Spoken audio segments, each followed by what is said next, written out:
So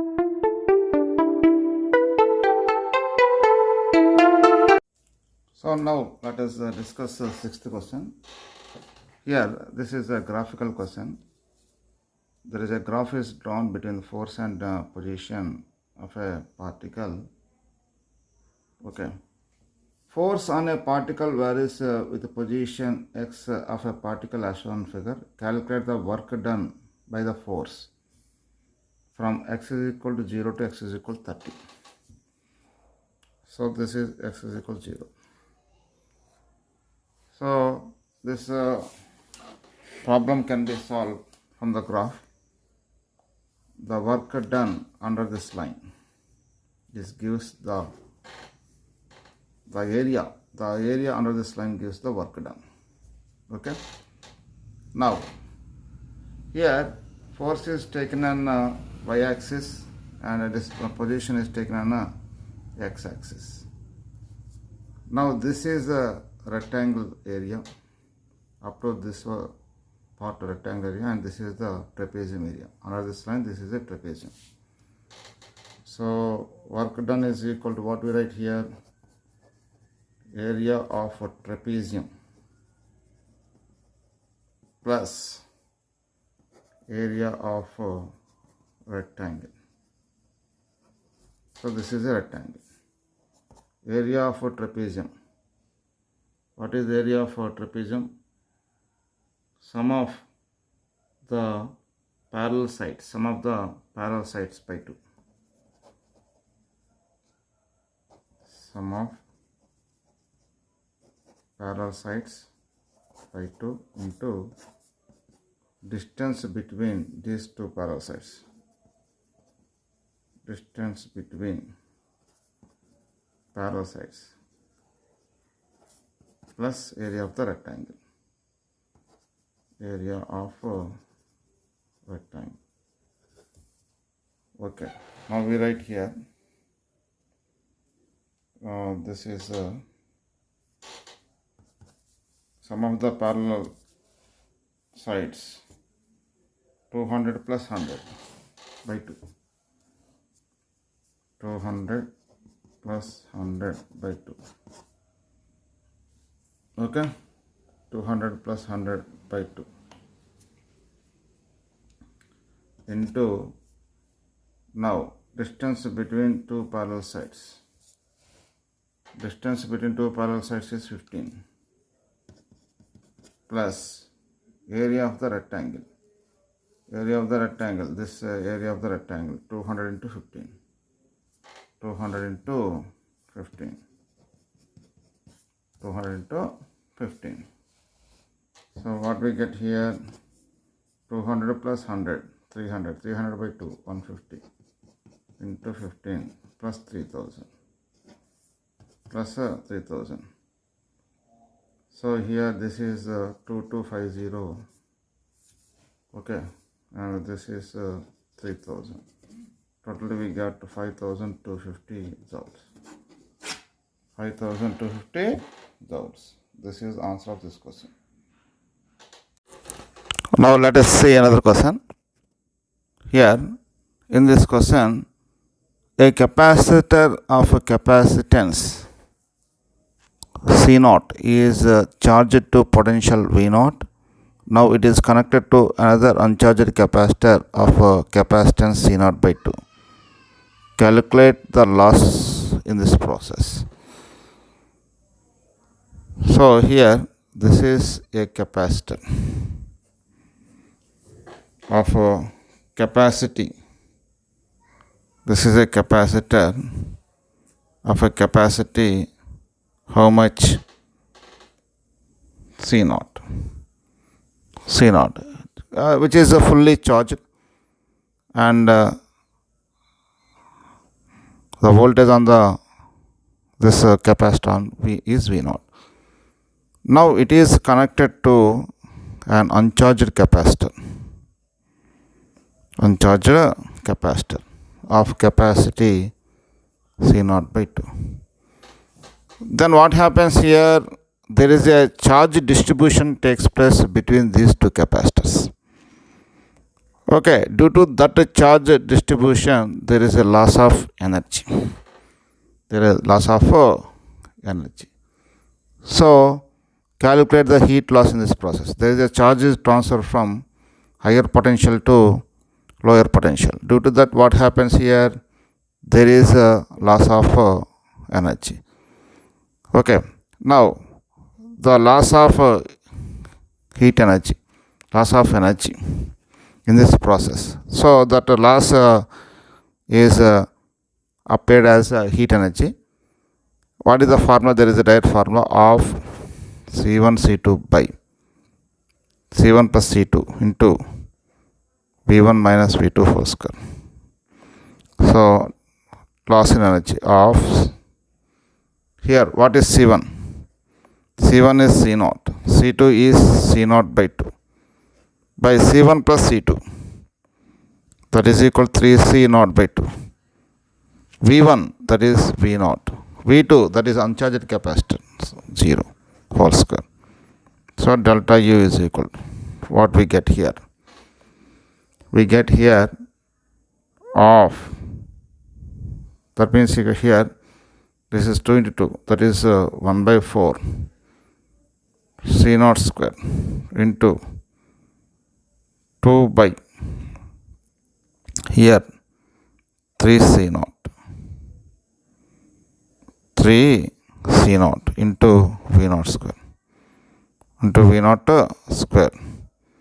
So here what we get, 2 to cancel, that is equal to, finally we get 1 by 2 into 3 6, 1 by 6 C0 V0 square. So this is loss in energy, 1 by 6 C0 V0 square. So our option is option third. Now let us discuss another question. This is question number 8. Find the ratio of moment of inertia about an axis perpendicular to rectangular plate passing through point O and O dash. Passing through point O and O dash. So this is a rectangular plate. Now we want to find out the ratio of moment of inertias. Right. Here, this is A and this is B. Its total length is square root of A square plus B square. Now, the formula of a rectangular plate about an axis passing through point O is m into A square plus B square by 12. That means L is the length, B is breadth. That's why L is replaced by A, B is replaced by B. Okay, m into A square plus B square by 12.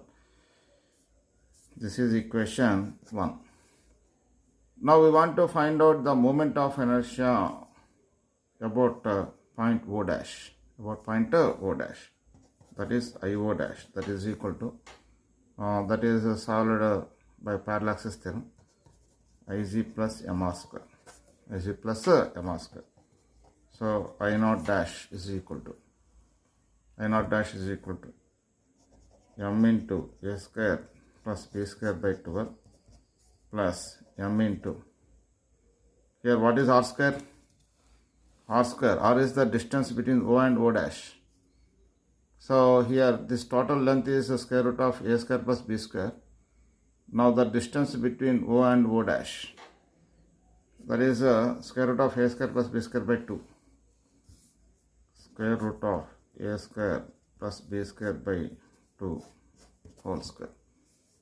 So I naught dash is equal to, now we write m into A square plus B square by 12 plus m into A square plus B square by 4. Okay, so what is LCM here? I naught dash is equal to, we take LCM 12. So we write here m into A square plus B square plus here 3m into A square plus B square. Right. that is equal I naught dash is equal to here. Finally we get now I am going to write from this end.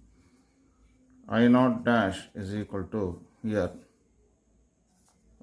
This is m into a square plus b square plus 3m into a square plus b square. Okay. That is equal to here we write 4m into a square plus b square by 12. So here I naught dash is equal to m into a square plus b square by 3. A square by 3.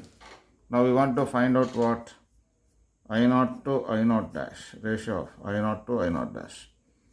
So that is equal to what we write here, m into a square plus b square by 12 divided by I naught dash. So m into a square plus b square by 3.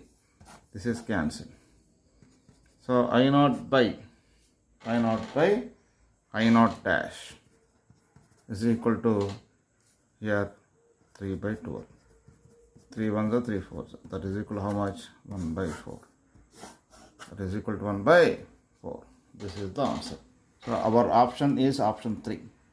Option 3. So now let us discuss another question. Find the loss in gravitational potential energy of a cylinder when the valve is opened and the level of liquid in both cylinders becomes same.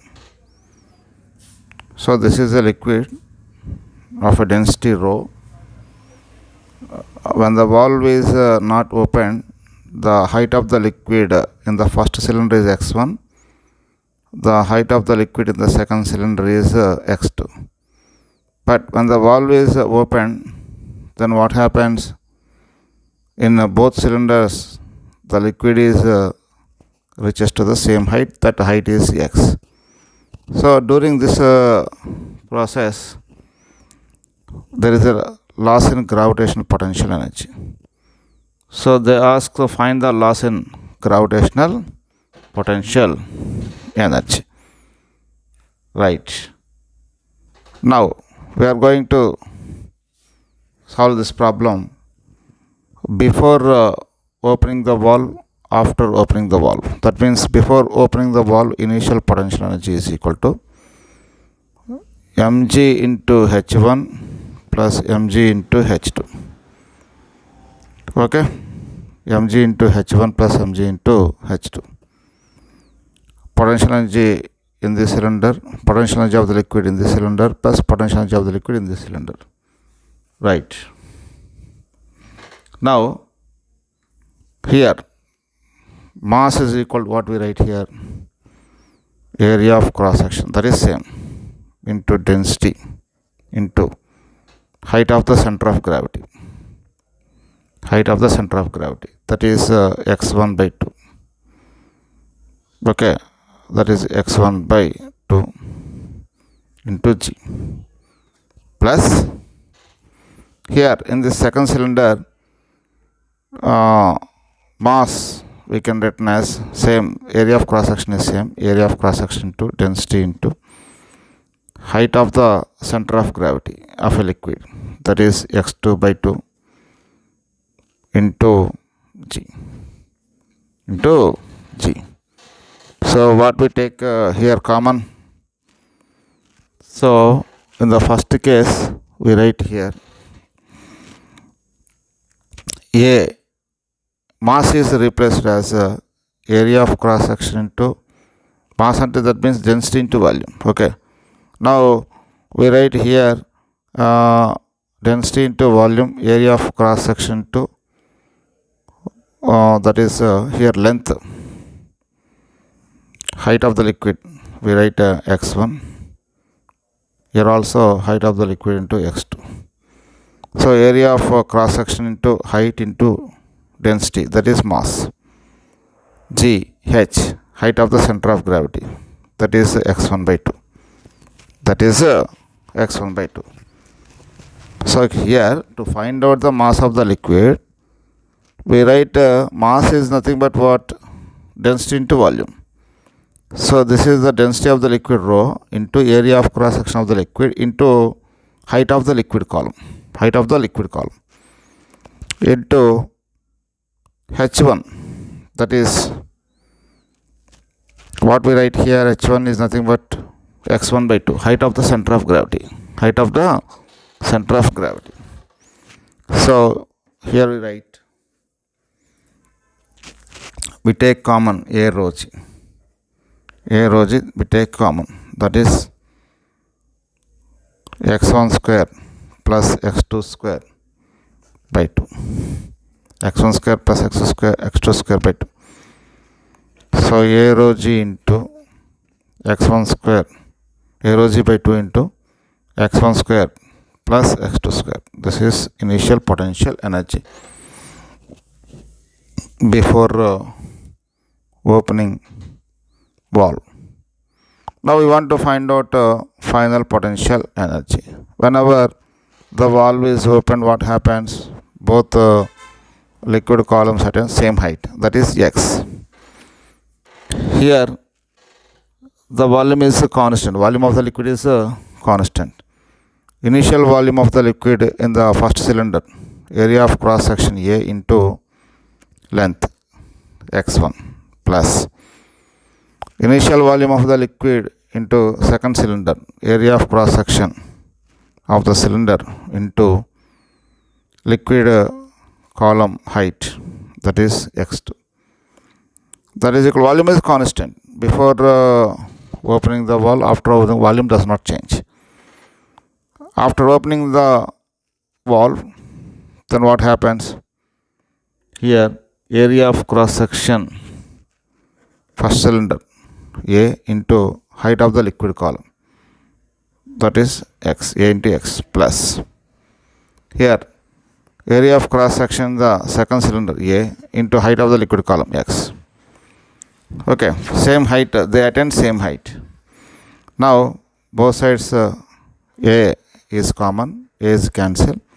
Now we write here x1 plus x2 is equal to x. So x is equal to x1 plus x2 by 2.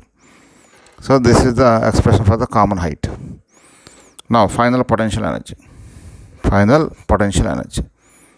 that is equal to here mgh. M means what? Mass of the liquid.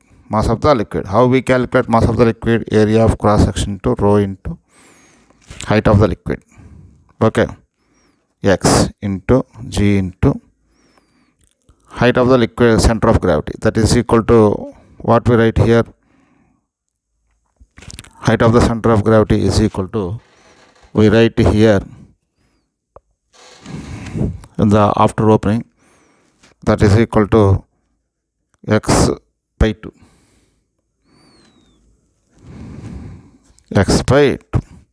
Okay,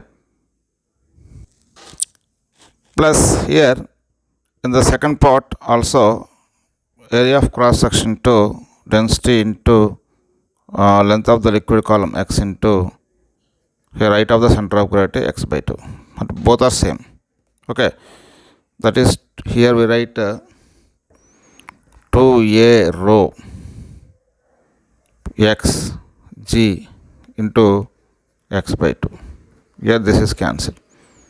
So what we write here? A rho g x into x square.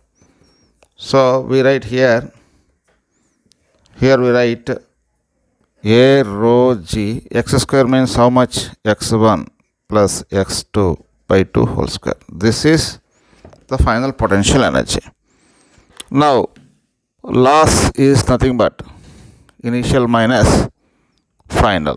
Loss is nothing but what? Initial minus final.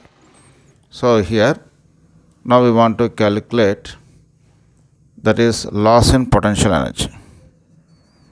Gravitational potential energy, ui minus uf, that is equal to a rho g by 2 into x1 square plus x2 square minus a rho g by 4 into x1 plus x2 whole square.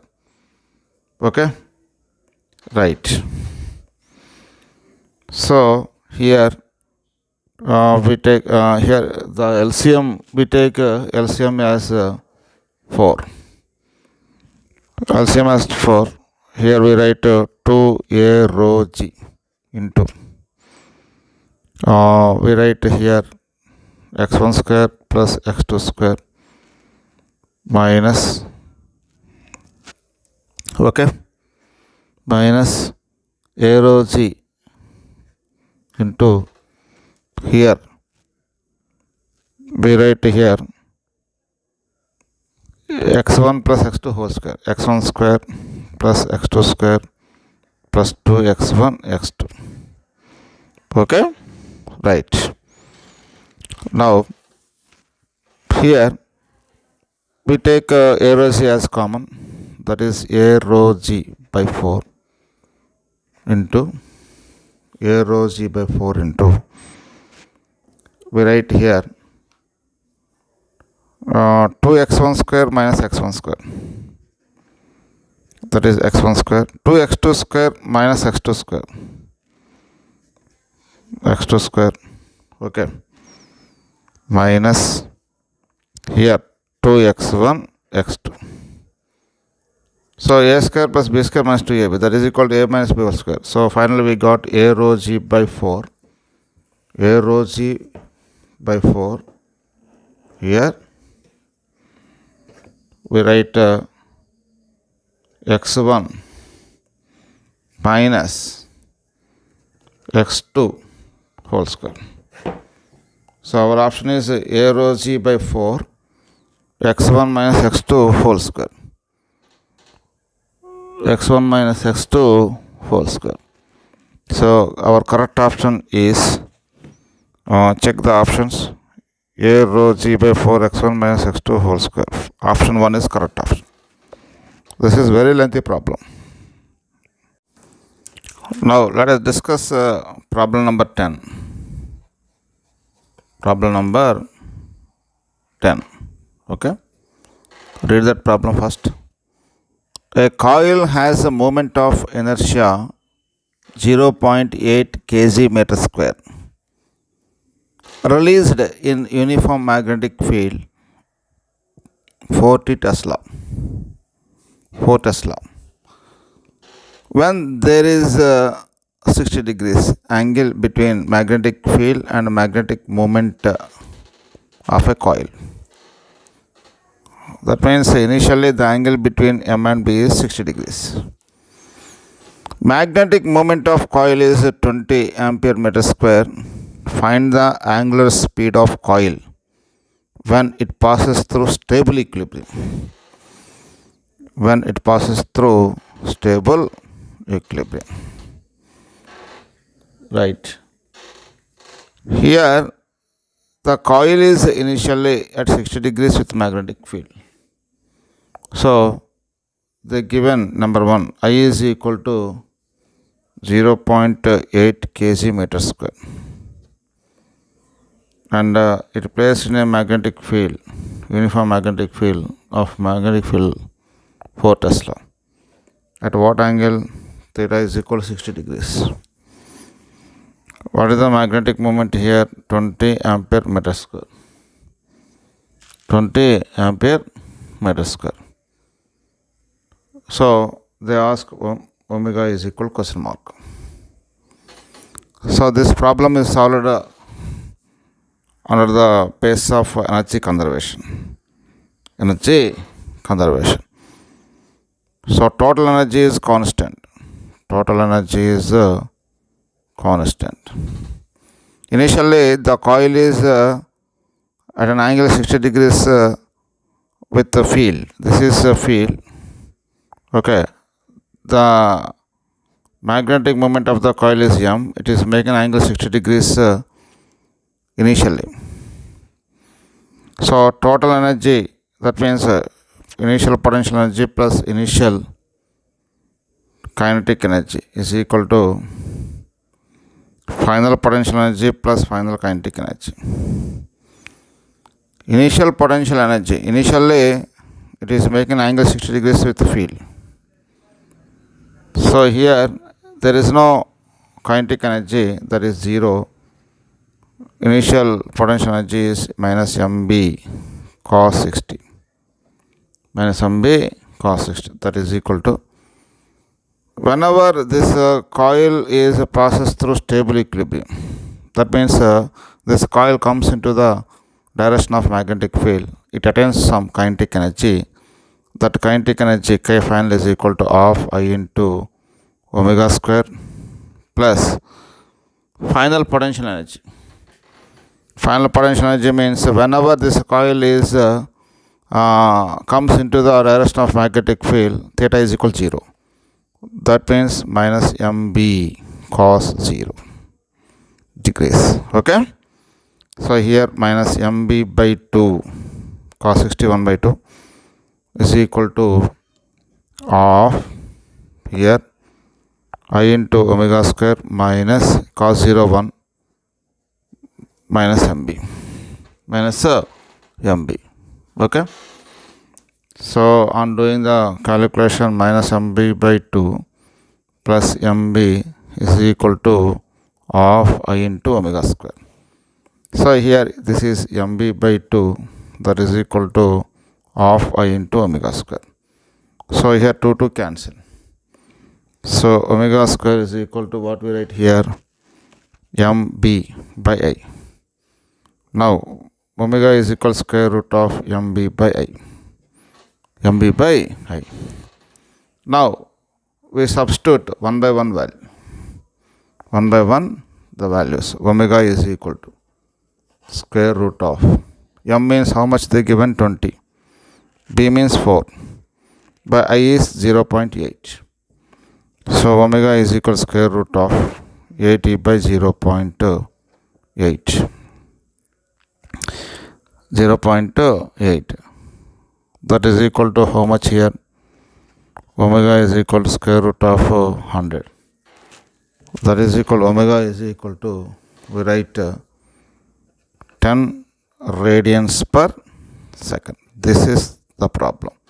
So among the following options, our answer is option 4. Option 4.